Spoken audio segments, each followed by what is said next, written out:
Les savants de l'Ancien Monde ont longtemps cru en l'existence d'un troisième continent dans l'hémisphère sud, servant de contrepoids pour empêcher la Terre de basculer sur son axe.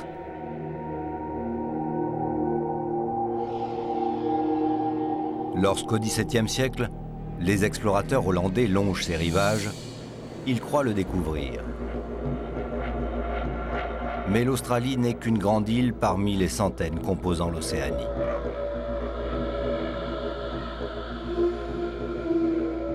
Seuls les Anglais s'intéresseront vraiment à cette terre sans relief, pouvant contenir l'Europe tout entière.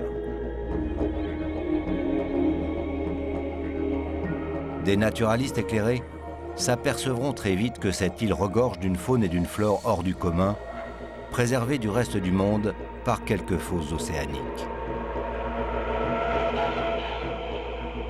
En revanche, les voyageurs de l'époque ne rapporteront que peu d'informations sur les indigènes de la Grande Terre australe.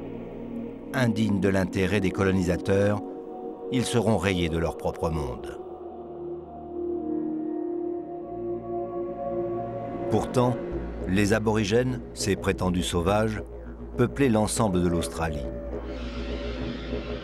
Ils étaient indissociables de leur terre, ils l'avaient façonnée.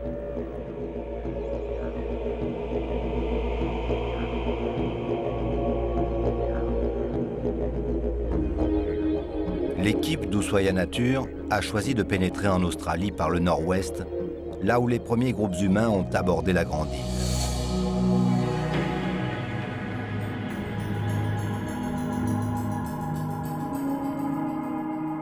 Talbot Bay, dans l'archipel des Boucaniers, semblait donc l'endroit idéal. Deux portes taillées dans l'un des plus anciens paysages de la planète permettent à d'énormes marées de près de 15 mètres d'amplitude de remplir une large vallée fluviale, laissant apparaître sous le regard de Nicolas Hulot les chutes d'eau horizontales.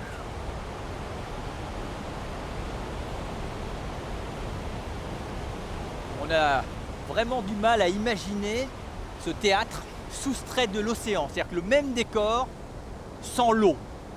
Et pourtant, c'est très certainement à pied sec que les premiers occupants de l'Australie, il y a quelques dizaines de milliers d'années, abordèrent ce territoire à la dernière glaciation, cette même glaciation qui permit aux Indiens d'Amérique de franchir le détroit de Bering en profitant de l'abaissement général du niveau des mers et qui facilita probablement la traversée de la mer de Timor des premiers aborigènes, cette mer de Timor que l'on a face à nous et qui à l'époque ne devait être qu'un étroit corridor maritime. Et peut-être même aussi qu'encore plus facilement, ils ont traversé le détroit de Torres à pied, car lui aussi devait être libre d'eau à cette époque. En tout cas, c'est passionnant de voir combien les cycles climatiques ont déterminé les grandes migrations humaines et donc quelque part l'histoire de l'humanité.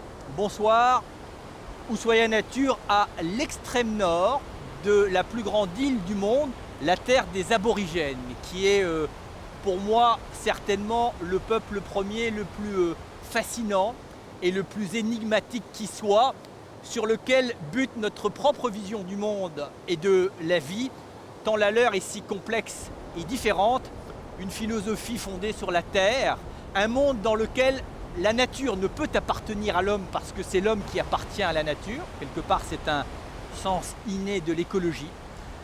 Et en tout cas, on va profiter de l'éclairage rare et précieux de quelques aborigènes et autres spécialistes pour tenter de nous initier à cette culture si subtile et riche à la fois.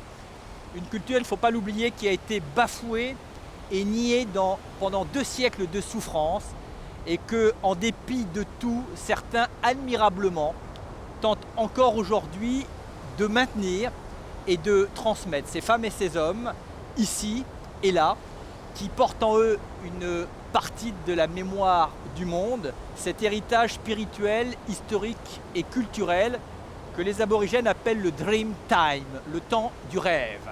Un concept où la mythologie et la réalité se mêlent en permanence et où il est très difficile pour nous de discerner ce qui appartient dans leur esprit au présent, au passé et au futur, peu importe, on va vraiment se laisser mener dans ce voyage initiatique dans un univers aride mais tellement magnifique.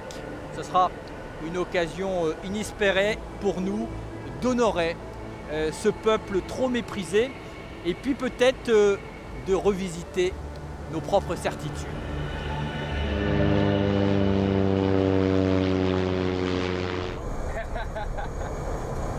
Lenzel est passionné de géologie et d'archéologie marine. Il consacre une partie de son temps à chercher la trace des premiers aborigènes arrivés sur ces côtes.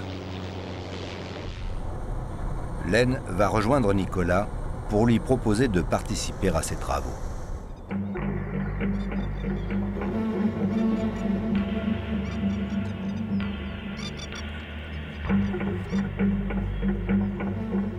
Michel Laplace-Toulouse mène l'une des expéditions mandatées par Nicolas pour explorer quelques-uns des territoires de l'immense Australie. Ce fidèle d'Oussoya Nature va remonter les rivières de la péninsule du Cap York, une région quasiment vide d'habitants, mais parée des derniers vestiges de la plus ancienne forêt primaire de la planète.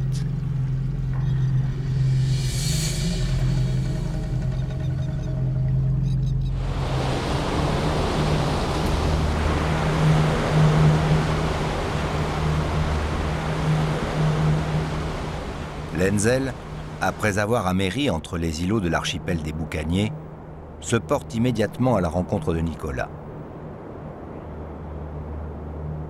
Ce dernier va profiter de l'embarcation de Len pour quitter son balcon privilégié donnant sur les chutes d'eau horizontales.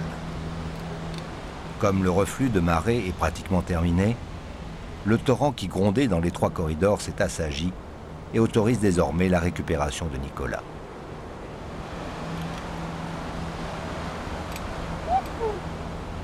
Ce phénomène de chute d'eau horizontale est unique au monde. Pendant les grandes marées, au maximum du flux, aucun bateau n'aurait la moindre chance de passer dans ces gorges.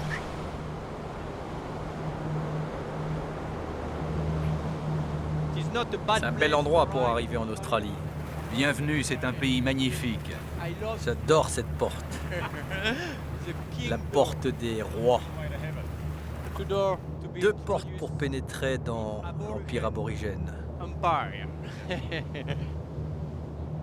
Len, mais est-ce qu'on sait quand James Cook est arrivé ici, combien il y avait d'aborigènes? C'est controversé. Peut-être entre 1 et 3 millions de personnes. Mais environ 90% sont morts de maladies apportées par les Européens. Grippe, rougeole, lèpre, etc. Il y a une chose qui est d'entrée difficile à comprendre, vu de l'extérieur, c'est pourquoi il y a, semble-t-il, de telles difficultés pour que les scientifiques prouvent et confirment la présence très ancienne des aborigènes sur l'Australie, puisque visiblement on en est toujours au stade des hypothèses. Ici, les conditions géologiques ne le permettent pas. Des fragments de squelettes ont été retrouvés, notamment le long des rivières dans le sud de l'Australie. On a aussi trouvé des outils paléolithiques, mais pas suffisamment de matière organique qui puisse être datée avec exactitude. On a pu déterminer que certains fragments dataient de 60 000 ans. Et je suis sûr qu'on remontera encore plus dans le temps. Mais comme il s'agissait de populations côtières, toutes les traces sont sous l'eau. Le niveau de la mer ayant augmenté de 130 mètres depuis 20 000 ans, tout a été englouti. Len, on va vous retrouver à la fin de notre voyage. Qu'est-ce que vous espérez dans vos recherches trouver comme nouvelles preuves? Nous plongeons actuellement près de la Grande Barrière de Corail, dans une série de grottes sous-marines qui se situent à une profondeur de 33 mètres. Certaines ont pu servir d'habitation. Nous allons y prélever des carottes sédimentaires et j'espère de tout cœur trouver sous le sédiment marin des sédiments terrestres. Et mon rêve le plus fou serait de découvrir à l'intérieur de ces sédiments terrestres du charbon ou toute autre trace de vie humaine remontant à cette époque. Alors à bientôt sur la barrière de corail.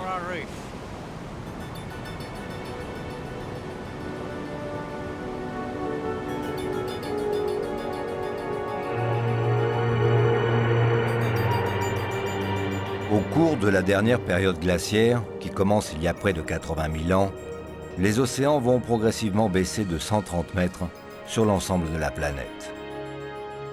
Une aubaine pour les populations de chasseurs-cueilleurs qui parcourent le monde en quête de nouveaux territoires. Venus probablement du centre de l'Inde, quelques petits groupes d'hommes s'aventurent à pied sec dans l'actuel sud-est asiatique, puis en Indonésie. Arrivés dans l'île de Timor, c'est à bord d'embarcations qu'ils gagneront le nord de l'Australie. Cette première vague de migration sera bientôt suivie d'une seconde, terrestre celle-ci, par un détroit alors asséché entre la Nouvelle-Guinée et la Grande Île.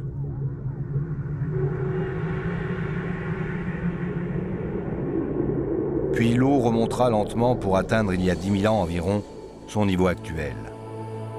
Entre-temps, ces hommes, les ancêtres des aborigènes, auront vécu sur des rivages maintenant situés sous plusieurs dizaines de mètres d'eau.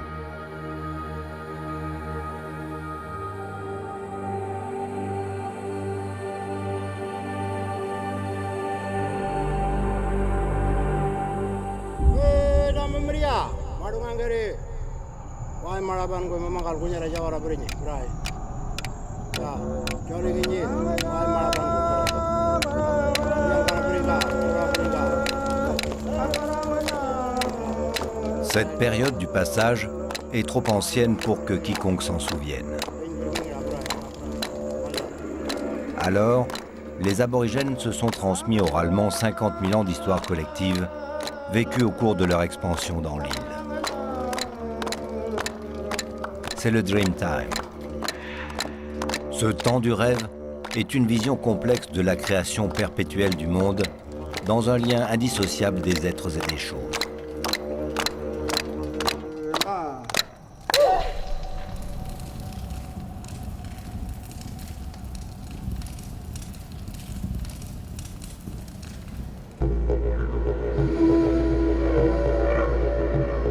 Selon les croyances aborigènes, les grands ancêtres ont modelé un univers jadis informe. Chaque paysage, chaque rivière, chaque rocher conserve la mémoire de ces événements. Le mont Trafalgar, dans le nord du Kimberley, est l'un des grands sites sacrés sur cet itinéraire spirituel. Nicolas y retrouve Cathy Piotta, une jeune aborigène ayant fait ses études en Europe. C'est lui le fameux mont Trafalgar là-bas? C'est beau, hein? Celui de gauche ou de droite? Celui de gauche. Le tabulaire, là. Ouais.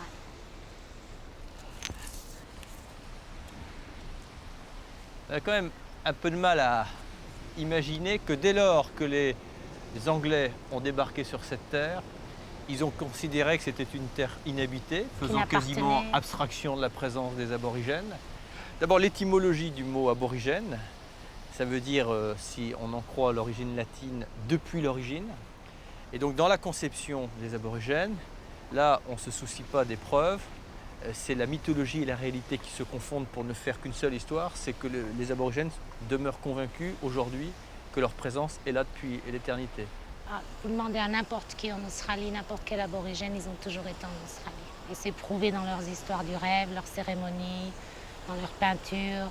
Ça s'est transmis de génération en génération, oralement, et ils sont persuadés qu'ils ont toujours été là. Comment les aborigènes voient l'origine des choses?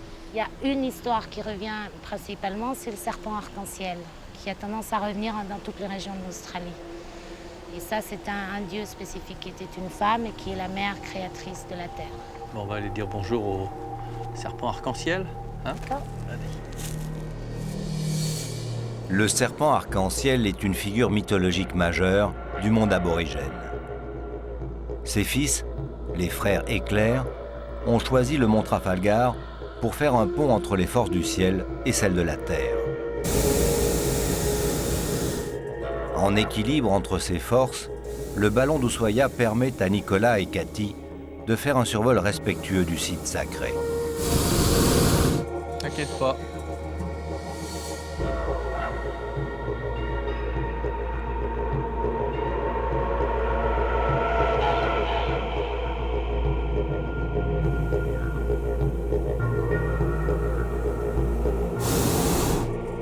Ce qui est très particulier quand on essaye et avec beaucoup de difficultés de déceler votre perception des choses, c'est de voir que vous êtes toujours à la frontière entre le monde visible et le monde invisible, et que votre perception confond toujours ces deux notions. C'est-à-dire qu'on vit toujours avec le mélange des deux.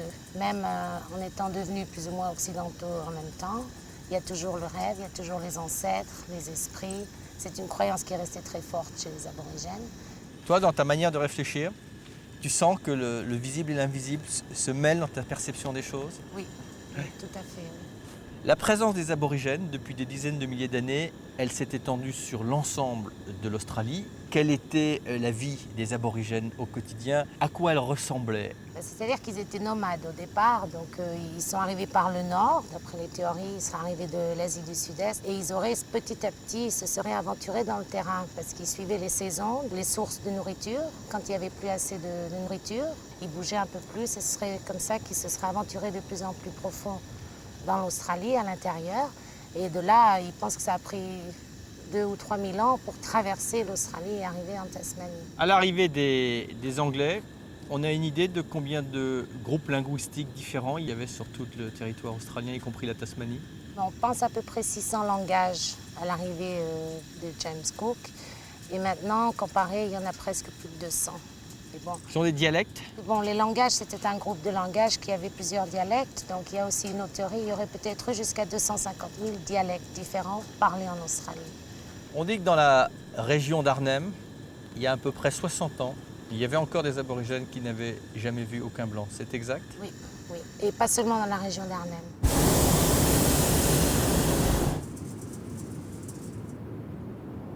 Ce qui prouve bien que le choc entre ces deux civilisations a été d'une brutalité terrible parce qu'il n'y a eu aucune transition et que vous avez subi l'arrivée des Occidentaux et encore aujourd'hui, les choses sont loin d'être réglées. Ah oui, ça va prendre encore quelques générations, je pense, mais je crois que les aborigènes deviennent de plus en plus forts. Qu'est-ce qui reste de cet héritage, de ce Dreamtime au jour d'aujourd'hui? Est-ce qu'il est diffus? Est-ce qu'il a volé en éclats avec ce que vous avez vécu pendant 2 siècles? Ou est-ce que l'essentiel demeure? Non, je pense que l'essentiel est toujours là. Ça se passe toujours les histoires. Même moi, je m'assieds, j'écoute les histoires de ma grand-mère ou de mes grandes-tantes et oncles. C'est quelque chose qui ne s'arrête jamais. Maintenant, il y a beaucoup de livres qui ont été publiés. Je dirais que le plus grand livre que les aborigènes possèdent, c'est celui de la Terre, parce que vous avez une faculté à lire vos propres histoires, vos propres références, vos propres filiations dans le paysage. Pour nous, c'est un paysage aussi merveilleux soit-il, comme le mont Trafalgar ici, mais vous, chaque lieu a une signification. Bien sûr, les aborigènes ont une connaissance phénoménale du terrain, de la nature, parce qu'ils ont toujours vécu. Ils ont une relation avec la terre qui est très forte. C'est même plus qu'un lien, c'est que vous faites un tout avec tout ce qui vous entoure, aujourd'hui, hier et demain. Et ça crée une seule et même sphère. C'est votre sphère spirituelle. Oui. Vous n'êtes pas dissocié de la nature. Les aborigènes étaient les premiers à avoir un système écologique complet avant que les colonisateurs arrivent. Et ça s'est maintenu au fil des années, malgré tout ce qui s'est passé en Australie. Et ça a l'air de revenir de plus en plus fort. Il y avait d'ailleurs cette jolie formule qui disait que la culture du feu de camp est difficilement compatible avec la culture des pyramides, ce qui signifiait qu'il y a vraiment un monde entre ces civilisations qui avaient besoin de marquer leur pouvoir et leur puissance et de l'identifier par un certain nombre d'édifices, tandis que vous n'aviez pas du tout cette volonté, ou je dirais peut-être même cette vanité. Oui, tout à fait.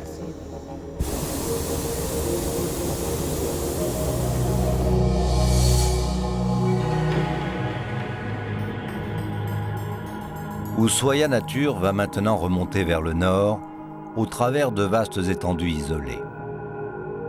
Ici, la géologie inactive depuis près de 100 millions d'années laisse apparaître des paysages de grès rouge qui s'érodent au fil des saisons des pluies. C'est le top end, la dernière frontière.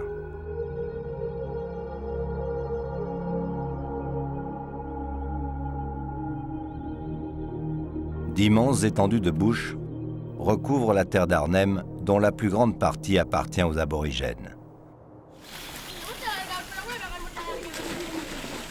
Région pratiquement fermée aux voyageurs, elle abrite des petites communautés coupées du monde 6 mois sur 12, quand les pistes gorgées d'eau ne sont plus praticables.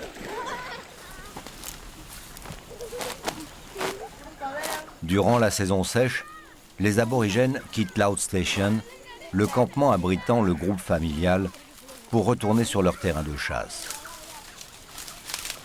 Là, les gestes multimillénaires sont transmis aux jeunes de manière tout à fait naturelle. Des abris provisoires sont dressés sur les lieux décrits par les récits des générations précédentes et nul n'aurait l'idée de pénétrer sur le territoire d'une famille voisine qu'aucune clôture ne délimitera jamais, hormis celle du rêve.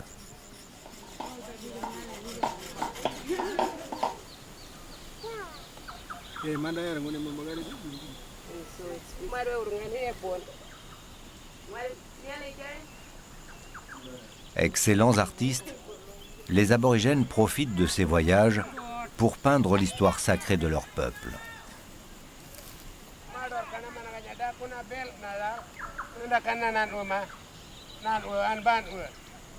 Ce lien avec la nature, ce sentiment de liberté, fait que de nombreux aborigènes des territoires du Nord préfèrent rester dans leur communauté même si les conditions de vie y sont sommaires, plutôt que d'émigrer en ville, là où la perte de leur culture est inéluctable.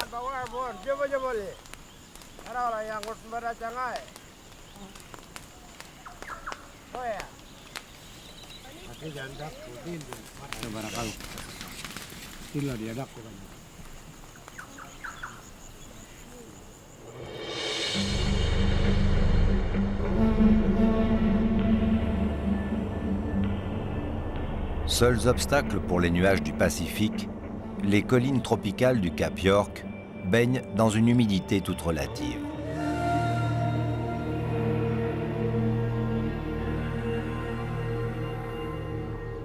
Dans cette forêt dite pluvieuse, identique à celle couvrant l'ensemble de la Nouvelle-Guinée, Michel Laplace-Toulouse a rejoint Darin Storch. Ce biologiste y étudie la faune depuis près de 20 ans. Freddy Claudy, un aborigène gardien des lieux et des itinéraires du temps du rêve, va les conduire auprès des animaux totems de sa tribu.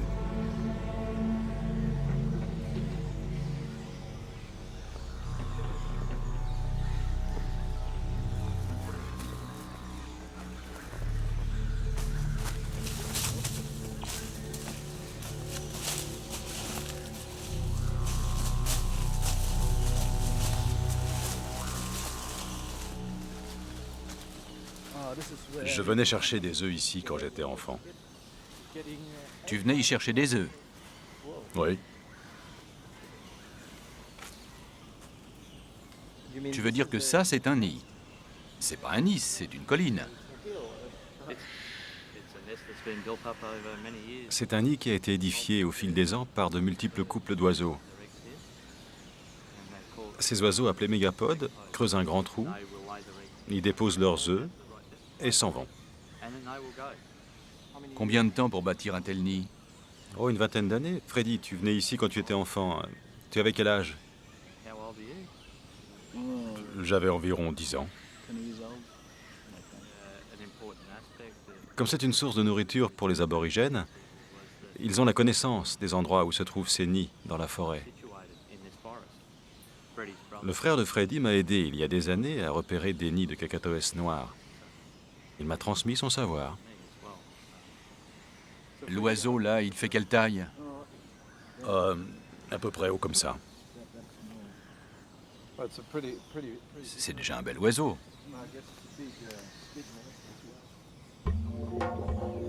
Peu intéressés par le devenir de leur progéniture, abandonnée sitôt pondue, les industrieux mégapodes, à l'instar d'autres grands oiseaux comme le casoar, font partie des espèces communes au Cap York et à la Nouvelle-Guinée. Les groupes aborigènes locaux ont fait de ces animaux relativement rares leur totem traditionnel, s'accaparant ainsi une partie de leur personnalité. Le cacatoès noir à queue rouge est aussi un animal totémique remarquable. On lui prête le pouvoir de soulever des branches de son poids pour fabriquer son nid.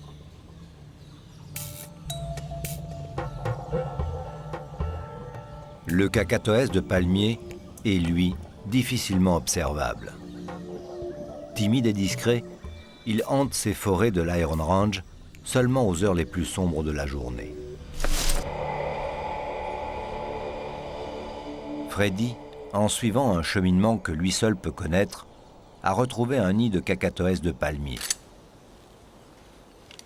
Darin, qui ne recule devant aucun sacrifice dès qu'il s'agit de faire partager sa passion, profite de l'opportunité exceptionnelle qui lui est offerte pour visiter le nid d'un de ces étonnants couples de perroquets.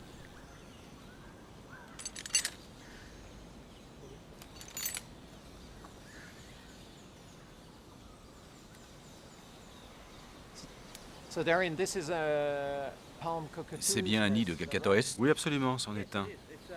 Il est dans sa toute première phase de construction. Le Cacatoès de palmier est l'un des rares à faire cela. Il entasse des brindilles à l'intérieur du tronc pour construire son nid.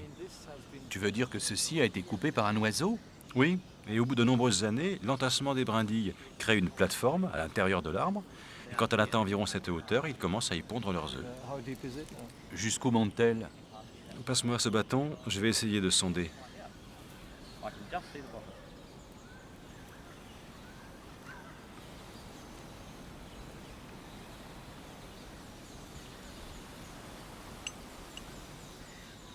Je n'atteins toujours pas le fond. Ils ont plusieurs sites de ponte à divers stades d'avancement. Car un arbre creux comme celui-ci risque fort de brûler. Ils ont donc d'autres troncs à proximité où ils entassent des brindilles. Si l'un est détruit, ils se rabattent sur un autre. Tu connais bien ces oiseaux, Freddy? Oui, ce sont des oiseaux diaboliques. Il faut être prudent avec eux. C'est pourquoi ils sont protégés. Des oiseaux diaboliques, tu veux dire qu'ils portent malheur? Pour les gens des alentours, ils portent malheur. Si on les dérange dans leur nid, en leur volant leurs œufs, ils peuvent faire en sorte qu'on s'égare dans le bush et qu'on ne retrouve plus son chemin. Et tu crois qu'on va le retrouver, nous? Oui, oui.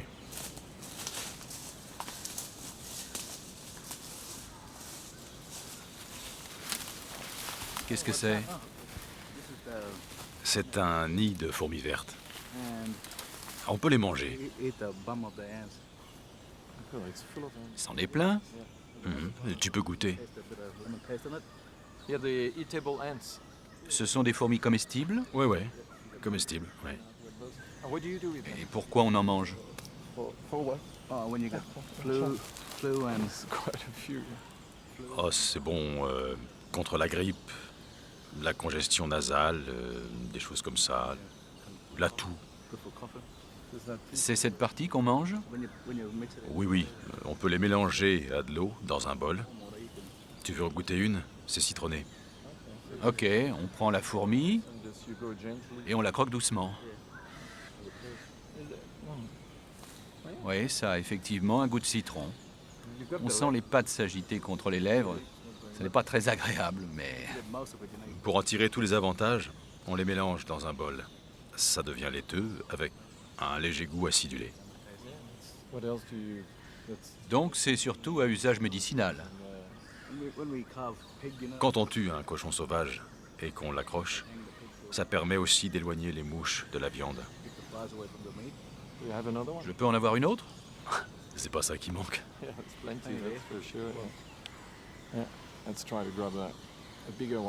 Oui, je vais en goûter une plus grosse.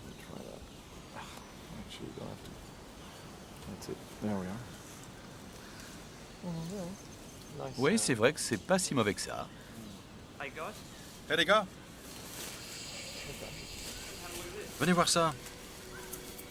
Un bébé python vert.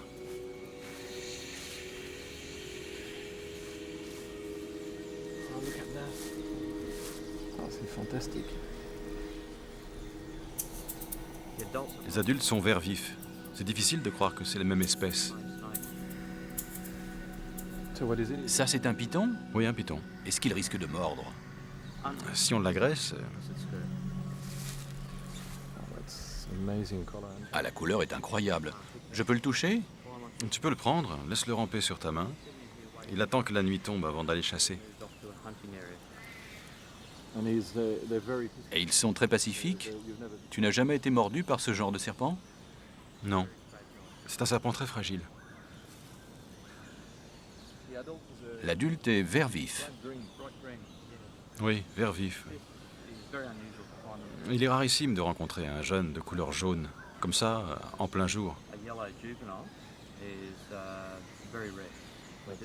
On a vraiment eu beaucoup de chance. Les serpents sont importants dans ta culture, Freddy. Je crois que le serpent arc-en-ciel est un des totems majeurs dans certaines régions. Oui, dans le nord. Il y a aussi le taipan. Celui-ci est vulnérable aux oiseaux de proie, avec sa couleur jaune qui attire l'attention. Laissons-le repartir. Il va se trouver une cachette.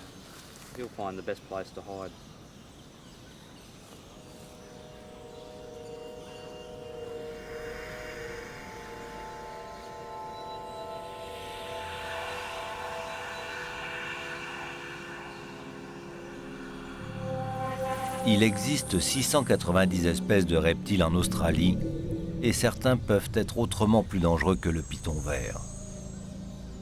Ce n'est pas le cas des curieux lézards du Cap York, comme ce 5 à langue bleue qui utilise ce leurre coloré pour faire croire qu'il est venimeux.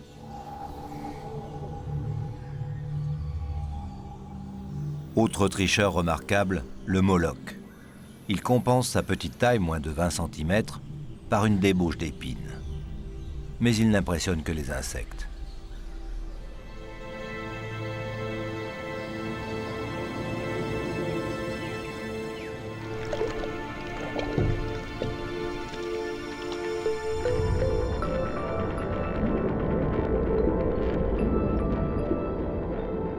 L'isolement géographique de l'Australie a engendré un bestiaire surréaliste qui s'est vite avéré un cauchemar pour les naturalistes du 19e siècle. Au nord du Queensland, dans les rivières du Cap York, a été découvert l'animal le plus étrange de la création.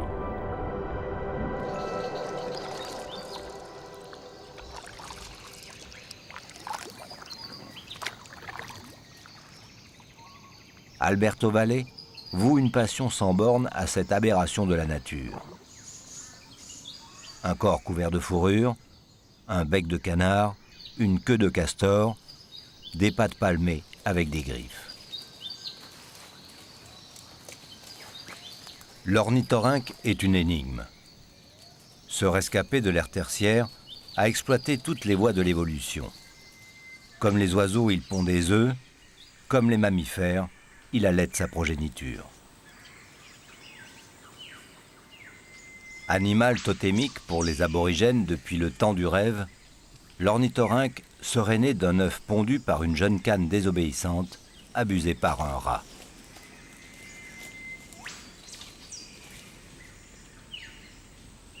Pour Alberto, cette étrange légende mérite un approfondissement plus scientifique.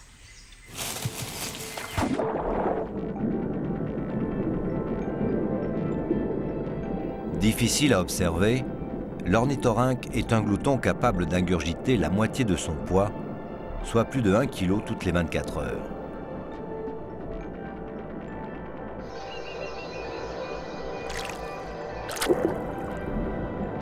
La performance est possible grâce à son bec.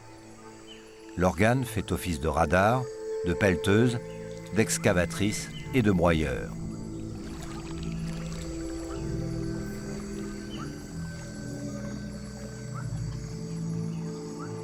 L'animal ingurgite toujours sa nourriture à la surface. À peine repu, cet agité permanent repart tel un bulldozer, chambouler de fond en comble le lit de la rivière.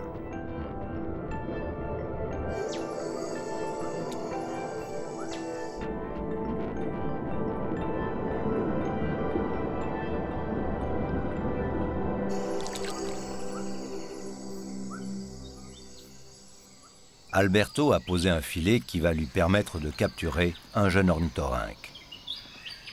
Mais la Barron River n'est pas un long fleuve tranquille. Certains de ses hôtes sont assez dangereux.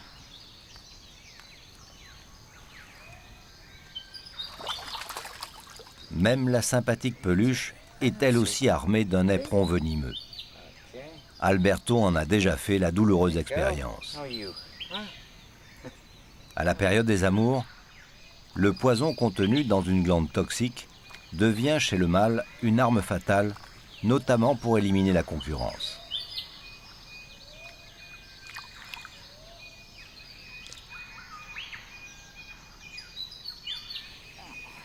L'ornithorynque capturé est déjà passé entre les mains expertes d'Alberto.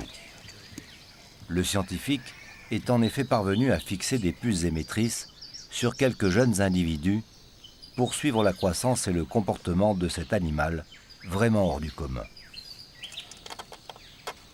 Come on, a little bit more. 41.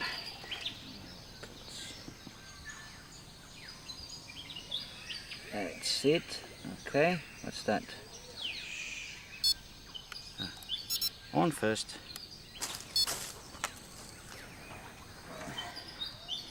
How are you? Huh? No? No lactating? Shush. You're very energetic, actually. Aren't you? Aren't you? You're very energetic, aren't you? You're cute. Okay. Where do you go?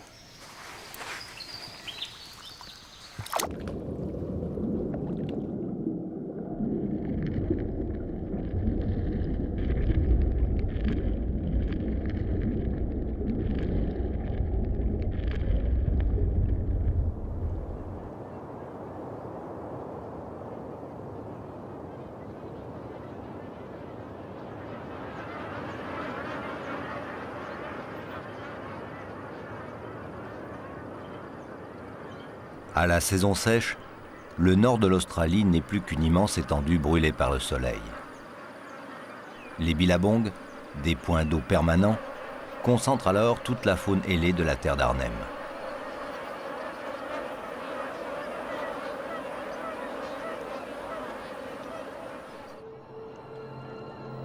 Dans ces paysages à l'âpre beauté, cœur de la tradition aborigène, Nicolas est venu s'imprégner d'une culture multimillénaire laissée par les artistes du temps du rêve.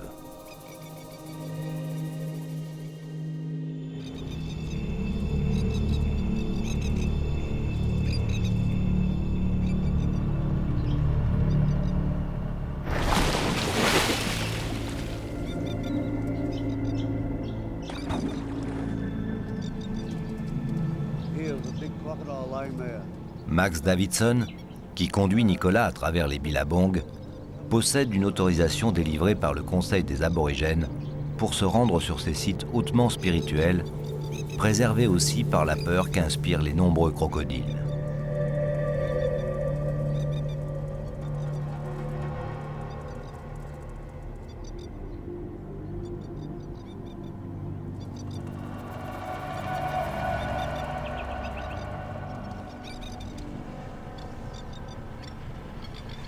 Ils n'ont pas l'air d'être dérangés par notre présence. Celui-ci est un crocodile marin. On ne doit pas les embêter. Toute chasse a été prohibée dans cette région. Ici, on ne trouve que des crocodiles d'eau douce? Non, il y a surtout des crocodiles marins.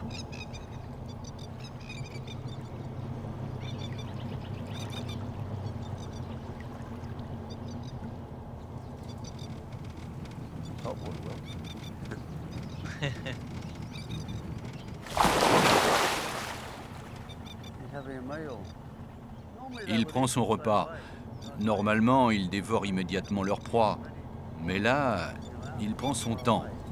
Pourtant, il y a beaucoup de crocodiles qui rôdent autour de lui.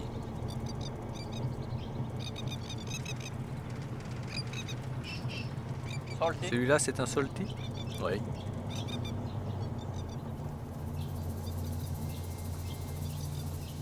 Le salty, qui signifie salé, est le surnom donné aux sauriens d'estuaire. C'est le grand mythe de l'Australie blanche.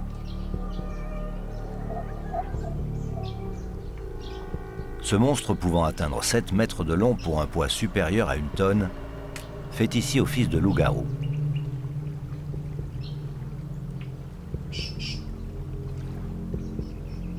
Que d'histoires sur son compte. Vraies ou fausses, elles interdisent toute baignade en rivière ou en mer, sur l'ensemble de la côte nord du pays, jusqu'à 100 km à l'intérieur des terres.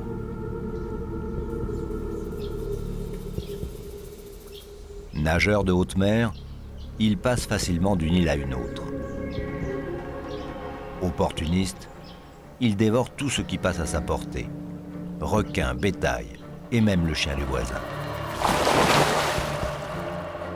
Cela ne semble pas effrayer outre mesure les aborigènes qui cohabitent depuis longtemps avec le vieil ancêtre apparu au tout début de l'ère secondaire.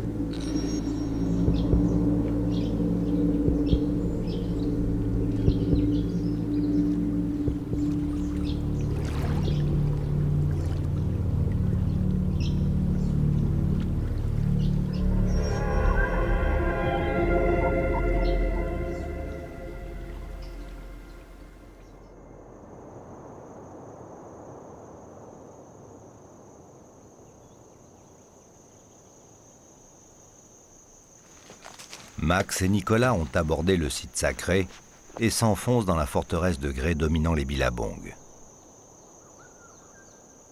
Ils ont rendez-vous avec Jessica Delargielli, une jeune ethnologue dont le travail porte sur le temps du rêve. Elle est ici pour étudier des peintures rupestres dont certaines ne sont connues que de quelques initiés. Ça va Jessica? Ça va, merci. C'est superbe. C'est superbe. Il y a des centaines de peintures différentes. Qui sont superposées les unes sur les autres. Oui. Un bel endroit. Nice, hein? Beautiful. Magnifique. Pour vous, ça, au-delà de l'émotion visuelle, parce que quand même l'art aborigène, c'est quelque chose qui parle d'une manière universelle, ça a appris beaucoup de choses qu'on ignorait des aborigènes. Oui, ça communique en fait un savoir, ça communique une façon de concevoir le monde, les histoires de création. Ça témoigne de la complexité de leur monde? Oui, oui, tout à fait. Puisqu'on peut voir différents types de figures qui sont représentées, aussi bien des ancêtres créateurs qui chacun ont leur propre histoire. Ça ramène toujours au mythe des origines. Au mythe des origines et comment les choses sont devenues ce qu'elles sont actuellement. Mais aussi, on peut voir des scènes de chasse et les peintures qu'on dit à rayon X, où on voit l'intérieur du corps des animaux avec leurs organes, qui en fait servent à apprendre l'anatomie des animaux pour la découpe. Et ça, c'est propre à cette région? C'est propre à la Terre d'Arnhem, oui. La peinture rupestre, c'est un art sacré quasiment ininterrompu chez les aborigènes depuis des dizaines de milliers d'années. Oui, qui continue encore sur les supports modernes de nos jours.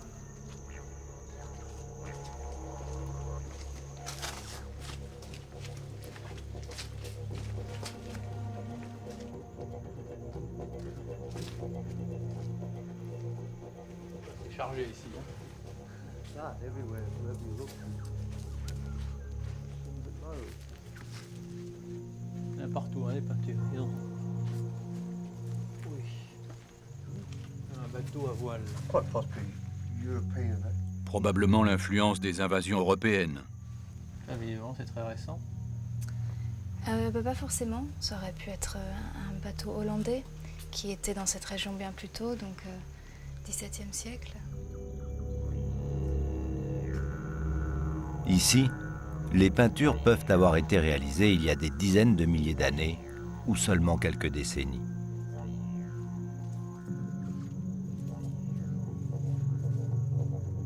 Tout le problème de la datation de l'art rupestre australien provient du fait que les colorants utilisés par les artistes aborigènes ne sont constitués que d'éléments minéraux impossibles à dater au carbone 14.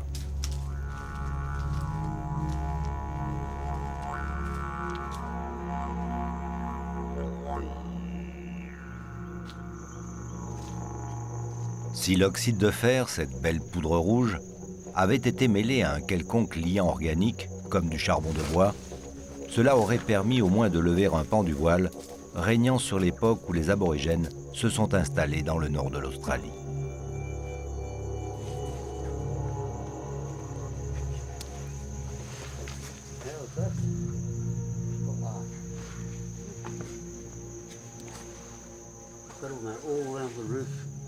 Tout le long de la voûte, il y a des personnages à tête d'animaux. Voici un personnage masculin. Il est en train de faire quelque chose à un personnage féminin. Il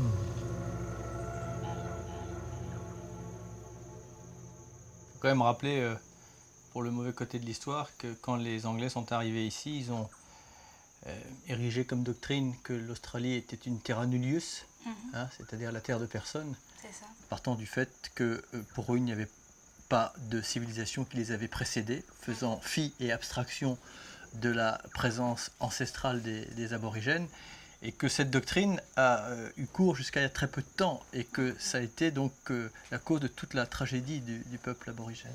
Oui, c'est seulement en 1967 qu'il y a eu un référendum en Australie qui a accordé la citoyenneté aux aborigènes, donc le droit de vote. Avant ça, ils n'avaient pas de statut.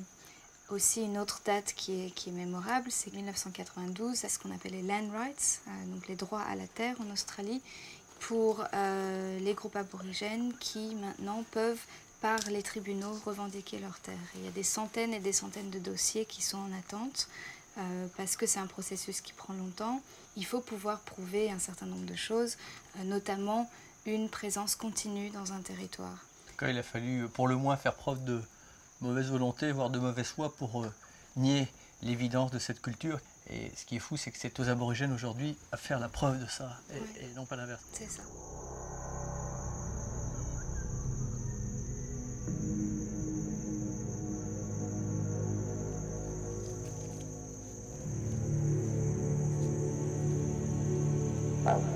Max a demandé à Charlie Mungalda, gardien du sol par sa famille, l'autorisation de se rendre dans la grotte du serpent arc-en-ciel.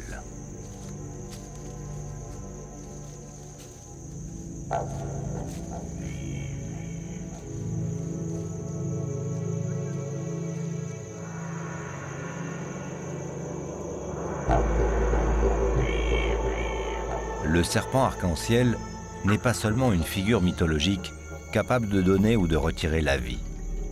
C'est aussi un animal réel, un python d'eau de plus de 3 mètres, dont les écailles dorsales, agissant comme un prisme, décomposent le spectre de la lumière.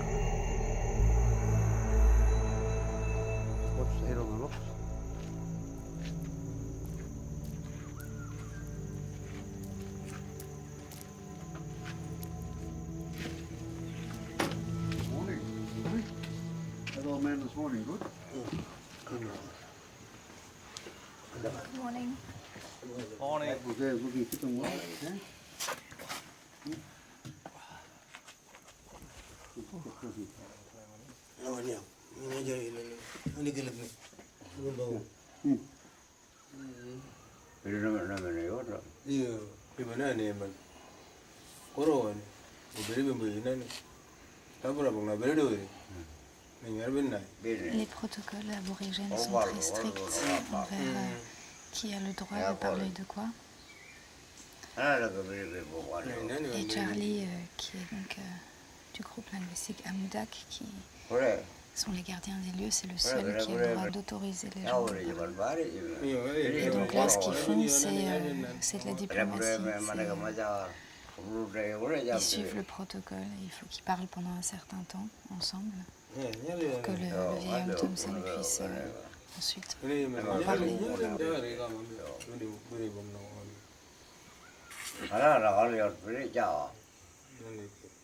Et en fait, l'histoire que Charlie m'a donné la permission de raconter, c'est qu'il y avait un petit enfant qui pleurait parce qu'il voulait manger des racines de nénuphar.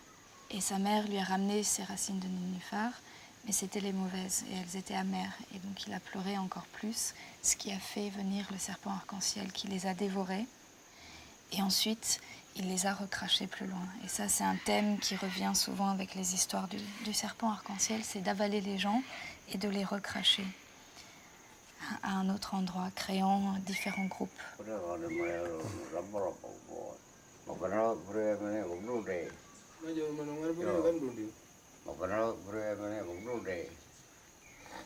Et dans leur esprit, à ton avis, qu'est-ce qui appartient au mythe et qu'est-ce qui appartient à la réalité? C'est une histoire qui est une fondation de certaines lois sociales et de certains comportements. Là, l'histoire qu'ils nous ont racontée, c'est le niveau le plus superficiel de l'histoire. C'est-à-dire que maintenant, quand les enfants pleurent de nos jours, ils leur disent d'arrêter parce que c'est dangereux de pleurer trop fort. Il y a certainement des dizaines de niveaux différents à cette histoire, mais nous, on a le droit d'entendre que le premier niveau. Ce qui est extraordinaire, c'est de voir avec quelle précaution, quel protocole on doit délivrer une histoire. Chez nous, on parle des mythes et des légendes avec une facilité absolue. Ici, on a l'impression qu'on touche au sacré. Oui, tout à fait. L'accès au savoir n'est absolument pas égalitaire et libre. Tout le monde ne peut pas savoir tout. Et chaque histoire, comme ces histoires représentent les fondations de la société, de la loi, de la morale, de tout, de l'individu, elles sont gardées de façon très stricte. Et c'est pour ça que seuls les anciens ont l'autorité de raconter les histoires. Thank you, Charlie. Thank you.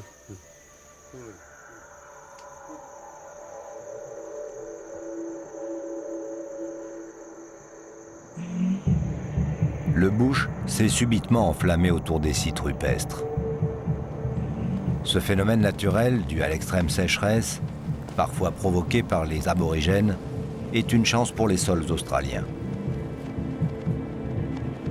Ushuaïa Nature va maintenant poursuivre sa quête auprès de ceux qui vivent leurs rêves plutôt que de rêver leur vie.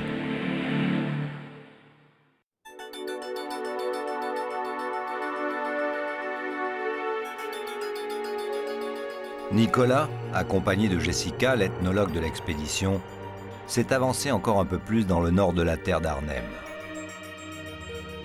Ils y ont retrouvé un petit groupe aborigène qui se prépare à effectuer une chasse traditionnelle.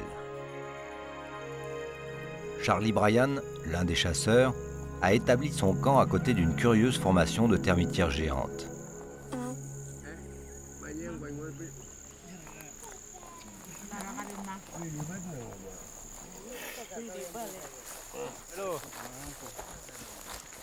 C'est ta famille, Charlie? Oui. C'est ton bâton de feu? Oui. On s'en servait pour faire du feu. Montre-moi. Ouais,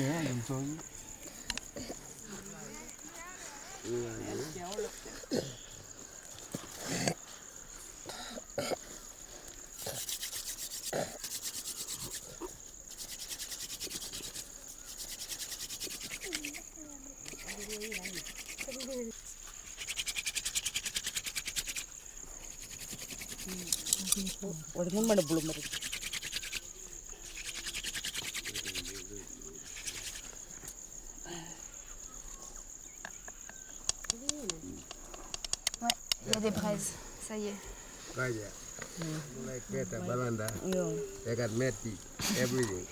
Le vieil homme dit que les blancs ont des allumettes. Eux, ils ont que ça depuis très très longtemps. Mais maintenant, ils ont des allumettes. Bravo, Charlie. Oh, Gamak. Nice. Superbe. Qui est-ce qui t'a appris à faire du feu? Son père. Aujourd'hui, il sera encore capable d'être complètement autonome avec sa famille dans le bush, dans la Outback. Would you be able to live in the bush? Oui. I still know I can live in bush and look after kids for mine in bush way. During the rain season, yeah?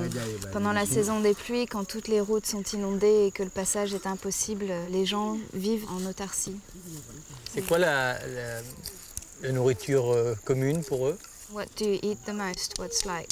Kangaroo.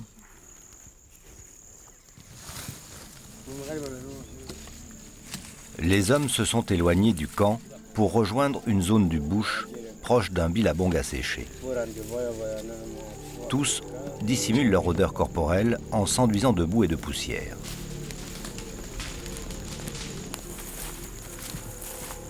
Chaque rabatteur utilise alors un faisceau d'écorce pour mettre le feu.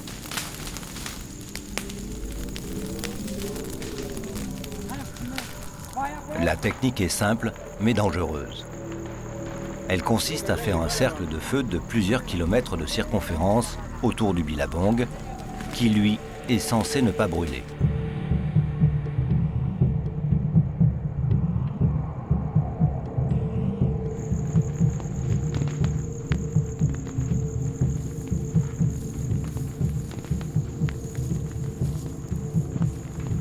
Quand le cercle de flammes se referme, les deux chasseurs se dirigent alors vers le centre de celui-ci, là où les kangourous courent se réfugier.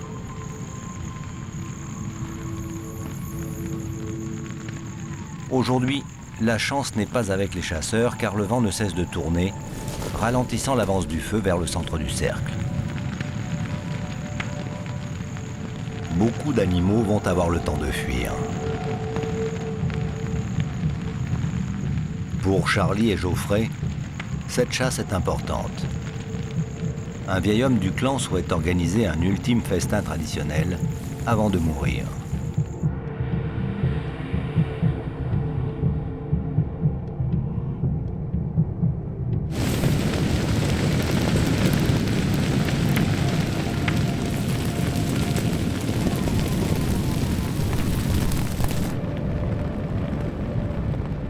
Charlie compte sur le fait qu'aveuglés par l'épaisse fumée, les kangourous restants ne le verront pas s'approcher armé de sa lance, muni d'un propulseur.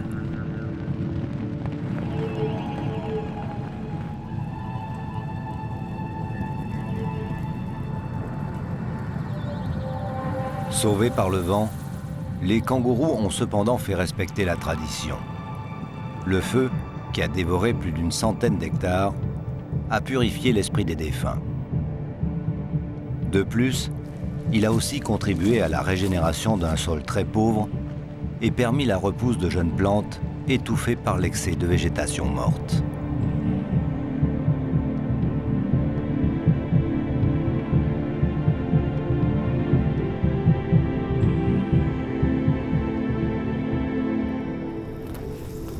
Aboriginal believe this fire it's really important for us. Fire brings new life for the old people's spirit who pass away from.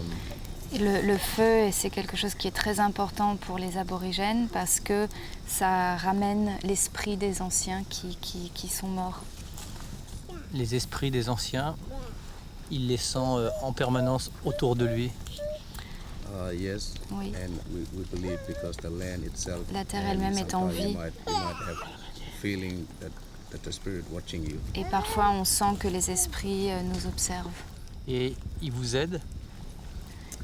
Yes, if you do the right thing si on fait des choses qui sont bonnes pour la terre, oui. Tu penses que la nature te parle? Yes, sometimes there can be a bird. Le chant de certains oiseaux qui sont considérés comme des messagers. Si quelqu'un de la famille meurt à Darwin, cet oiseau va apporter le message. Il y a toute une lecture de l'environnement par rapport à différents phénomènes naturels qui vont être interprétés comme une forme de communication de la part des esprits. Tu es capable de lire la nature, comme un livre. La nature est un livre pour toi. To me, I believe that it's like an open college. When you listen to the sound of C'est comme une université. You listen to water. On écoute le son des oiseaux et de l'eau. Tu penses que tu appartiens au sol, à la terre? Yes. We believe some of us that came out of animal. Certains d'entre eux proviennent d'animaux, soit Dua, soit Iricha, et c'est comme ça que le système fonctionne avec les deux moitiés, Dua et Iricha. Dua et Iricha, en fait, c'est tout ce qui existe dans l'univers, qui est nommé. Toutes les entités, les phénomènes naturels, les plantes, les animaux, les hommes sont soit l'un soit l'autre, soit Dua, soit Iricha. Donc là, il a donné l'exemple du feu qui est Iricha, l'eau est Dua. Et tout est complémentaire, fonctionne ensemble. What do you think it happened? Que penses-tu qu'il se passe après la vie, quand on meurt? What do you feel it happened? When we die, Iricha people die, or Dua people. Les Dua et les Iricha retournent dans leur clan et retournent Dans les plantes ou les animaux dans la ou terre. dans le sol. Ouais, voilà. The old man, old tree pass away, new tree come up, and then. Quand le vieil homme va mourir, il y aura un nouvel arbre qui va pousser. Et que devient l'esprit après?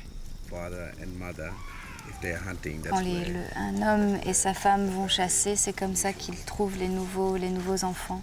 Et donc les esprits des enfants qui imprègnent la mer. Et ces esprits-là sont ceux des gens qui sont décédés et qui sont retournés dans une sorte de réservoir spirituel qui se trouve sur la terre. Ça veut dire que l'âme ne meurt jamais? The spirit never dies. Ça, il It's meurt always, jamais. in country. Ça reste dans le sol, dans la terre. Est-ce que cela veut dire qu'ici, vous avez réussi à sauver le temps du rêve? Yeah, we still look after the Oui. dreaming side. Ils ont encore leur langue, ils connaissent encore leur site sacré et ils savent comment en prendre soin en faisant justement des rituels du feu. Donc ça, c'est quelque chose qui a continué à se transmettre. Sometimes we do like this. We do like this.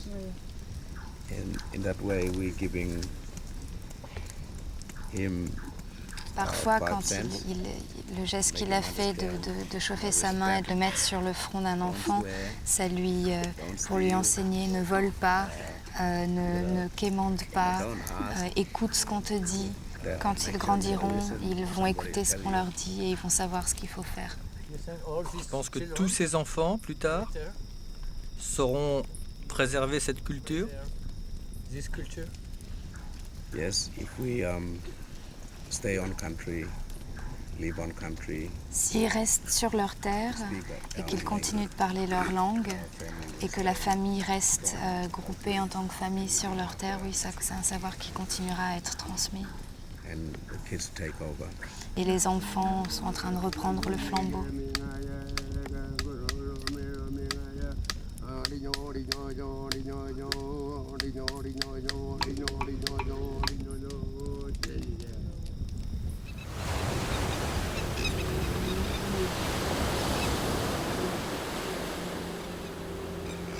Laurent Balesta, le biologiste marin d'Ushuaïa Nature, s'est rendu 3500 km plus au sud sur Kangaroo Island, une des grandes îles qui accompagnent l'Australie. Avant de plonger dans les eaux froides de la grande baie faisant face au continent antarctique, il choisit de s'aventurer sur ses côtes très escarpées.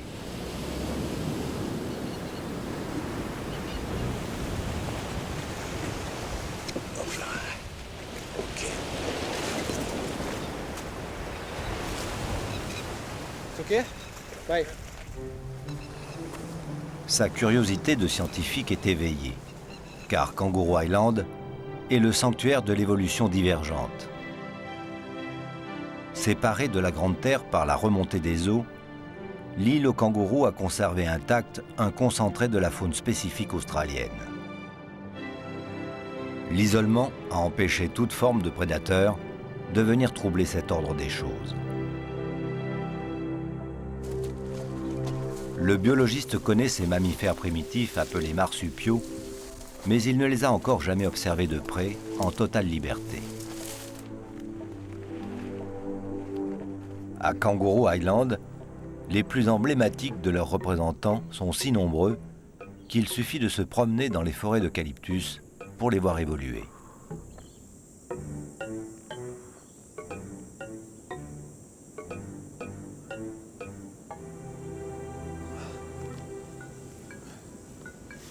Lorsque les aborigènes ont investi l'Australie, les koalas étaient déjà là depuis plus de 15 millions d'années. À l'arrivée des Européens, ils furent chassés pour leur peau et disparurent de beaucoup d'endroits. Ce fut le cas sur Kangaroo Island.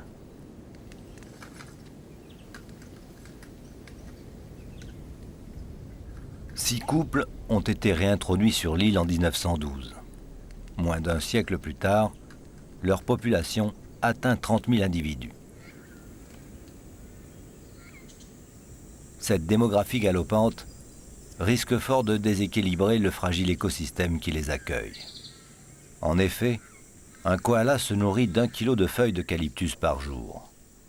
30 000 individus mangent 30 tonnes de feuilles, soit 11 000 tonnes par an.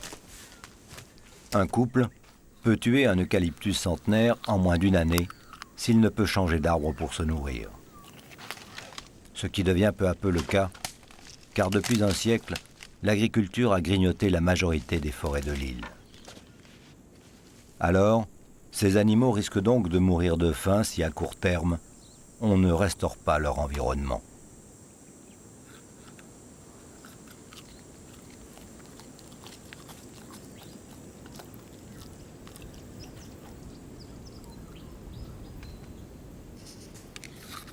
Les koalas dégustent seulement les feuilles de 10 espèces d'eucalyptus sur 700. Cette nourriture, très pauvre en énergie, qu'aucune autre espèce animale ne songe à leur disputer, leur permet de rester les uniques locataires de ces forêts protectrices.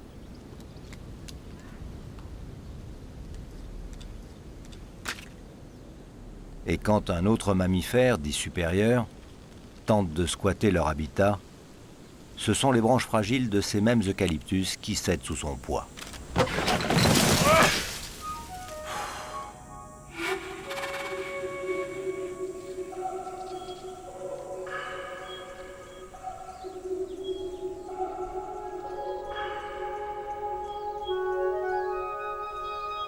Le koala passe 4 heures par jour à s'alimenter, somnolant le reste du temps.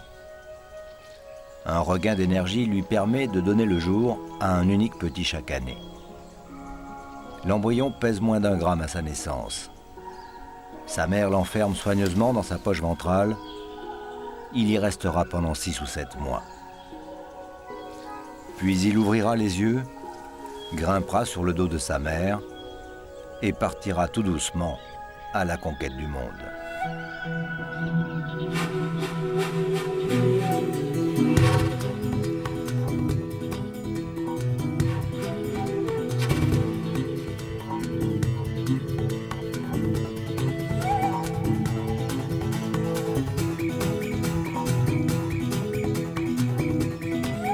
Sur les 200 espèces de marsupiaux que compte l'Australie, 50 sont des kangourous.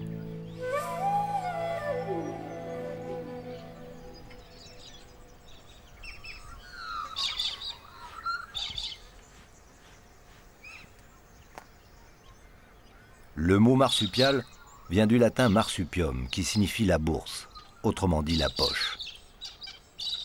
Cette poche fait toute la différence avec les mammifères placentaires. Lorsque le minuscule kangourou sort du ventre qu'il a conçu, une trace de salive maternelle le guide vers le refuge, où il finira sa maturation. En effet, comme le petit marsupial est un très grand prématuré, la poche fait office de couveuse.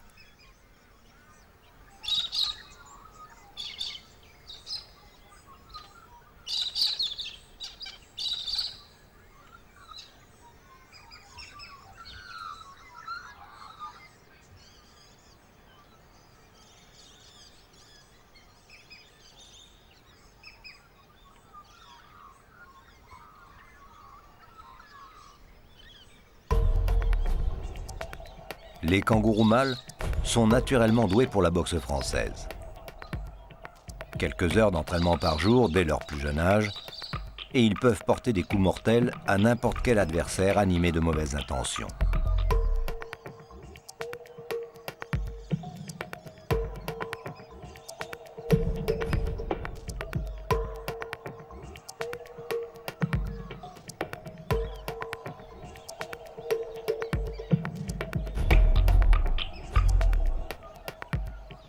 Ce ne sont pas les kangourous qui ont fait partir les aborigènes de Kangaroo Island. Présents sur l'île durant plusieurs dizaines de milliers d'années, ils ont préféré rejoindre l'Australie après la fin de la glaciation, malgré la présence indéniable d'une faune variée et comestible. L'absence de grands espaces, sans doute. Laurent Balesta a rejoint la côte sud de l'île. Battu par les vents, le littoral abrite une multitude de phoques et d'otaries à fourrure qui profitent des eaux froides portées par les courants australes.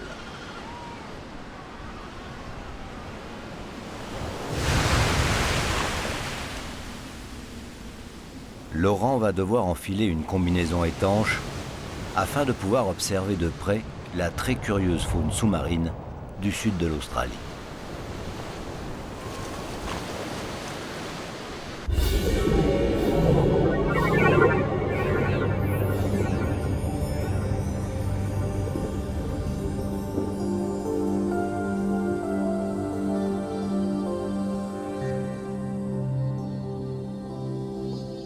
La mise à l'eau du biologiste provoque la venue immédiate du plus sympathique des gardiens du lieu. L'otarie, appelée curieusement lion de mer par les anglo-saxons, n'a de cesse d'attirer l'attention du plongeur. Une histoire d'amour est en train de naître.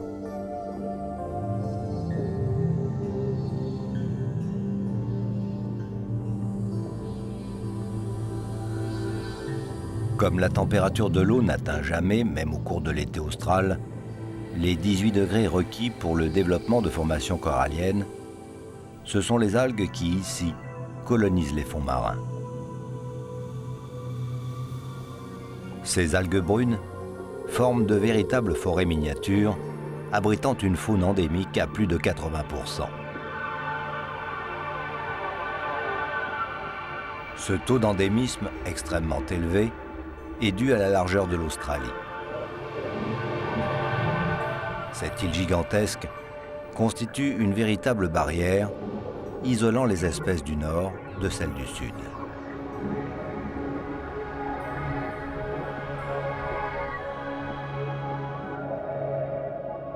La plus étonnante créature croisée par Laurent dans le vaste champ d'algues semble sortie tout droit du bestiaire des contes fantastiques moyenâgeux.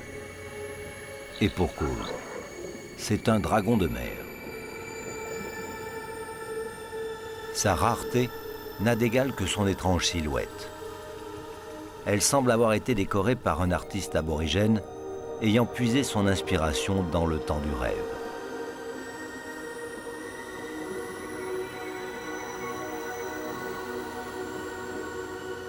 Le Widi Sea Dragon fait partie des 2 espèces de dragons de mer connues en Australie.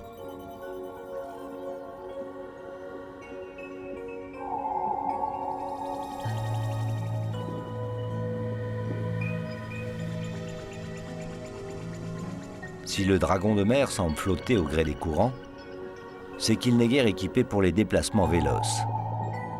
Seules de minuscules nageoires animées de rapides vibrations lui permettent de se stabiliser en position horizontale, ce qui ne peut guère être considéré comme un moyen de locomotion.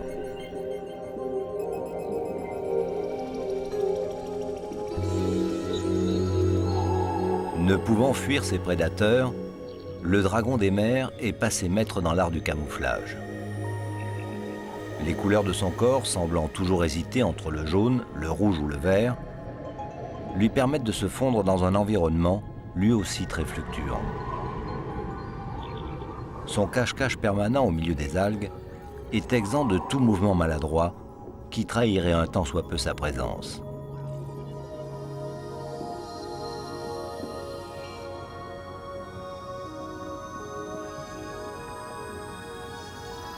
Comme chez les hippocampes, c'est au mâle qu'est dévolue la lourde responsabilité de la progéniture. Une fois lents, les mâles commencent à enfler et leur couleur s'intensifie. Les femelles déposent alors un long ruban d'ovules qui s'incruste dans le sillon ventral du mâle. Ce dernier les féconde à travers sa peau, qui va durcir jusqu'à former de petites coupelles, pouvant contenir plus de 200 œufs.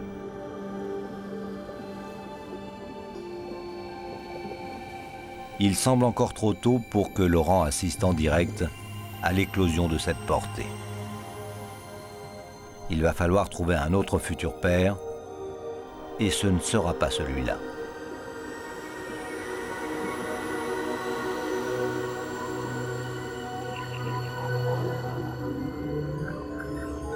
Soudain, une sorte de salade vivante apparaît dans le champ visuel du plongeur.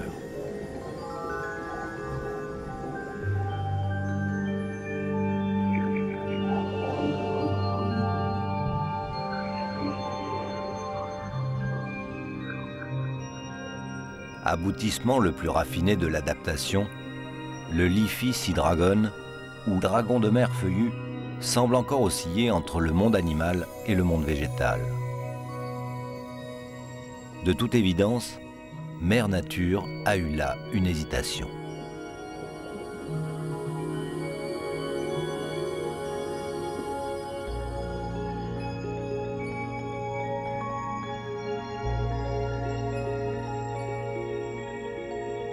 Chaque détail de la parure de cette créature est minutieusement étudié pour se fondre dans le décor. Et rares sont les plongeurs qui découvrent le dragon feuillu par leurs propres moyens.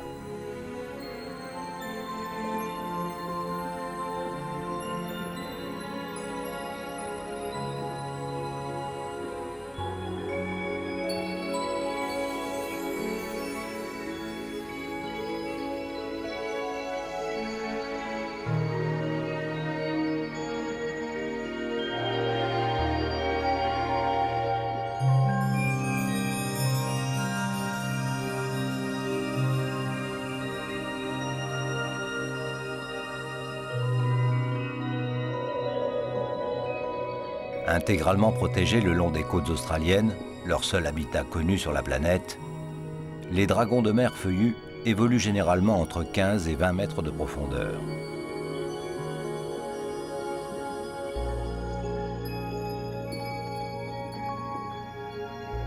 Les individus de belle taille, comme ce jeune mâle d'une bonne trentaine de centimètres, apprennent à attaquer différentes sortes de petits crustacés qu'ils aspirent goulûment par l'intermédiaire de leur long museau tubulaire.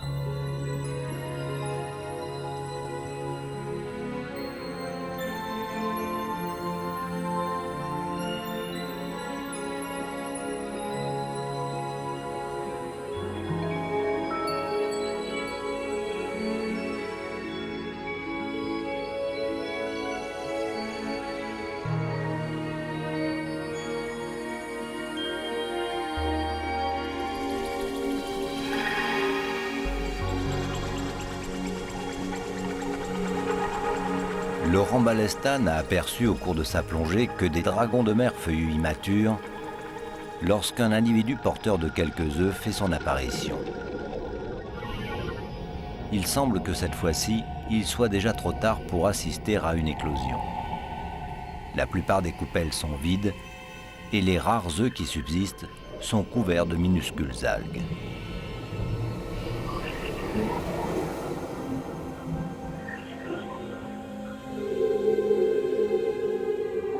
Après un long moment consacré à une minutieuse observation, la chance sourit au biologiste.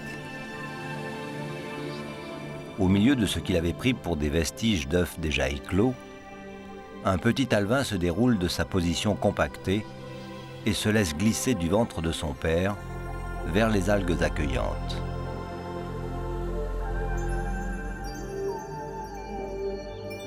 Parfaitement développé dès sa naissance, le jeune dragon est déjà une réplique miniature de l'adulte.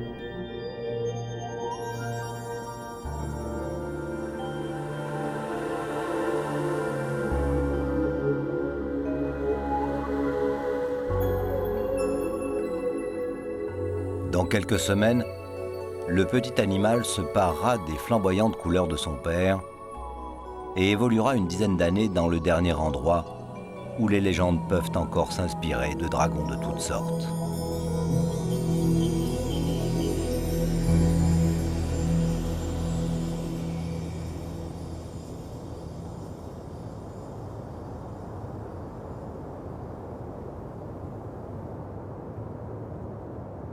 Très loin plus au nord, frangée par la houle chaude de l'océan Pacifique, s'étire la grande barrière de corail. Elle est visible depuis la Lune. 2000 km de jetées coralliennes construites au large des côtes australiennes par de minuscules animaux marins appelés polypes. Leurs squelettes de calcaire, accumulés au cours des siècles, ont fini par former de gigantesques atolls affleurant la surface de la mer.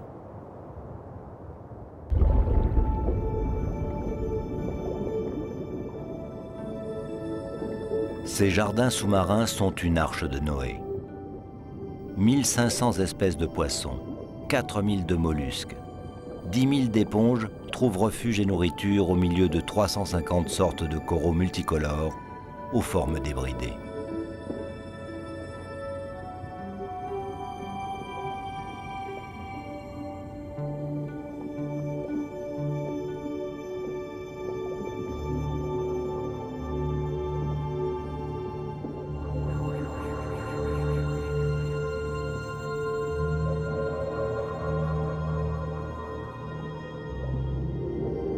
Nicolas et l'équipe plongée d'Ushuaïa Nature ont retrouvé Lenzel. Ce spécialiste incontesté de la Grande Barrière cherche depuis des années des preuves sous-marines de l'installation des premiers aborigènes sur les rivages australiens.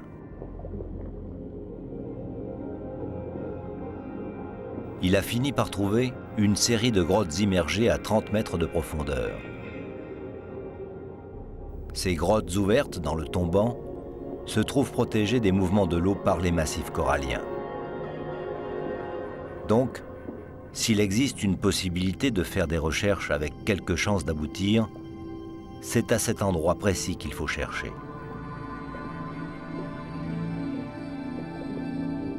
Avant l'arrivée de Nicolas, Len a repéré une grotte correspondant à l'idée que l'on se fait d'un abri paléolithique.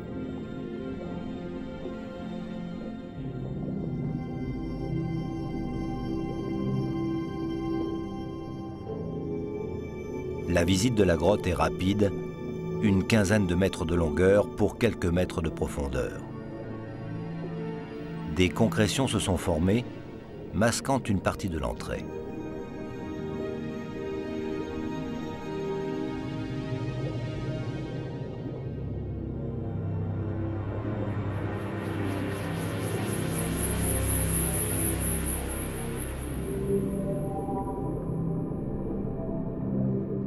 Un rapide examen du sol montre que le sédiment marin s'est accumulé de façon importante au cours des millénaires.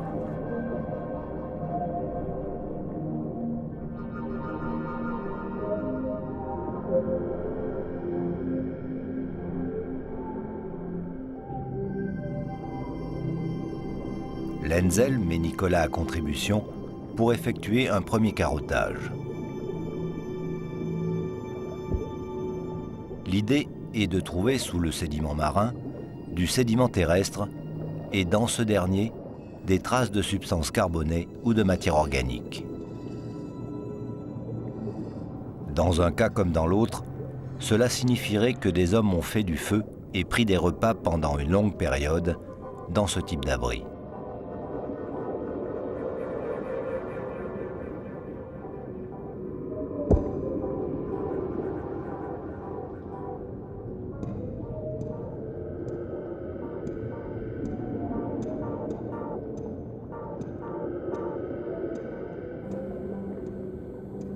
Plusieurs plongées seront nécessaires pour que les deux hommes parviennent au bout de leur tâche.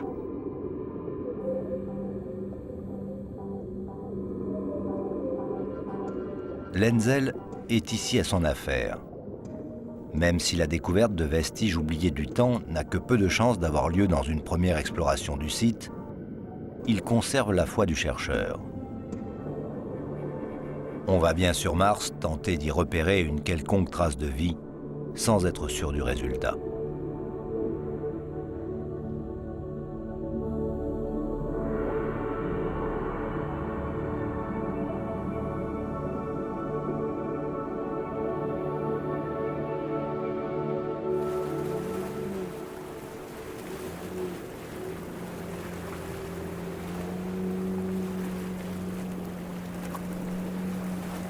À la nuit tombante, Len et Nicolas rejoignent le boss. Ce gros bateau de plongée est le seul à pouvoir s'aventurer dans cette partie de la Grande Barrière, située à plusieurs centaines de kilomètres au nord de Cairns, la dernière grande ville australienne de la côte orientale.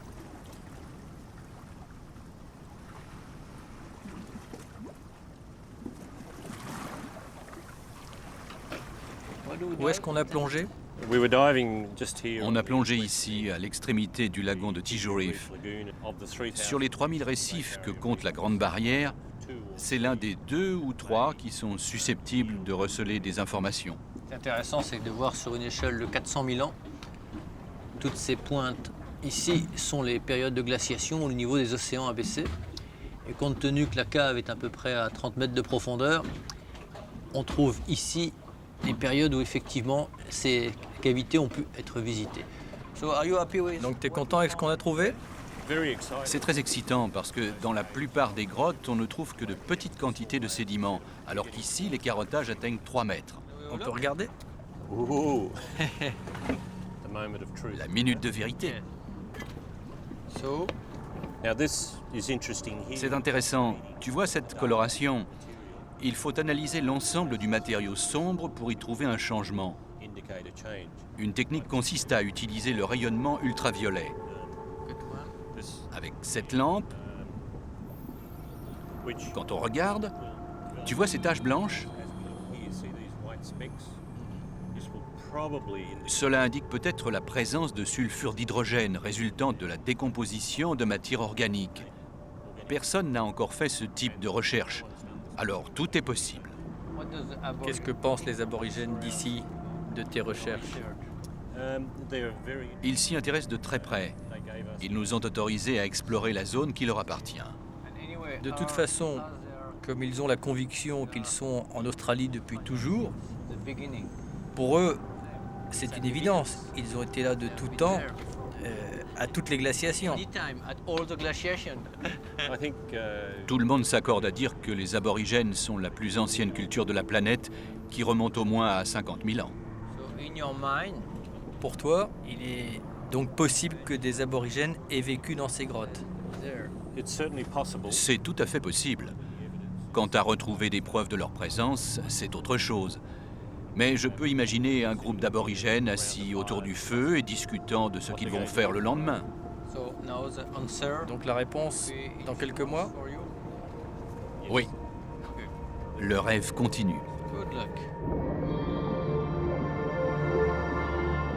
Laissant Lenzel à sa passion, Nicolas ne peut s'empêcher de retourner dans les eaux turquoises du Grand Reef, où le temps du rêve prend tout son sens et où l'espace invite l'homme et la nature à une parfaite harmonie.